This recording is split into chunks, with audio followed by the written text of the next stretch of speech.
Salut, moi c'est Emmanuel Cameroun.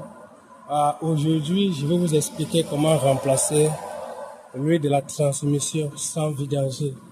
Je vais vous expliquer comment remplacer l'huile de la transmission, qu'on appelle automatic transmission, sans toucher la boîte, sans toucher la vis de vidange de la boîte. C'est très simple. J'ai besoin de cette machine-ci que vous voyez, qu'on appelle le P05. Donc c'est une machine, on appelle ça le Power Flush Fluid Exchange.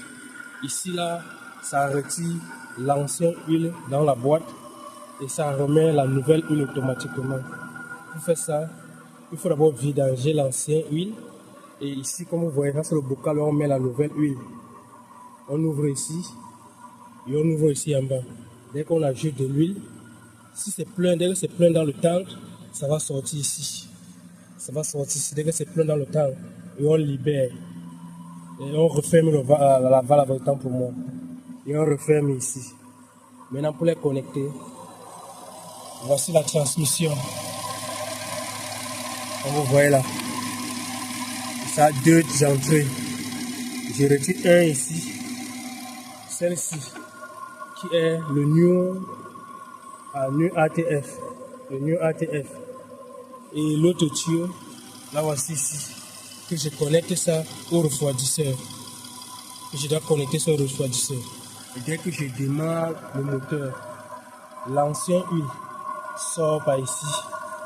Ça c'est l'ancienne huile, ça sort par ici, quittant de la boîte, passant par le refroidisseur, arrivé à la machine, à cette machine, ça sort là. Et la nouvelle huile entre par ce tuyau-ci. La nouvelle entre par ce tuyau-ci et ça va dans la boîte. Bref, voilà comment faire la vidange d'une boîte automatique sans toucher la vis de vidange. Et ça se fonctionne dans toutes les voitures. Ça marche dans toutes les voitures, n'oubliez pas. Là on écrit New ATF. Tu connectes ça. Là on écrit le New ATF. On connecte ça à la boîte. À la boîte automatique. Là où on écrit le New ATF, tu connectes ça à la boîte automatique. Et là où on écrit le Use ATF, tu connectes au tuyau du refroidisseur. Là, c'est ce tuyau ici. Tu connectes ça au tuyau du refroidisseur. Ça veut dire que l'ancienne huile sort par le refroidisseur, entre à la machine, dans la machine, et la nouvelle huile sort de la machine et ça entre dans la boîte.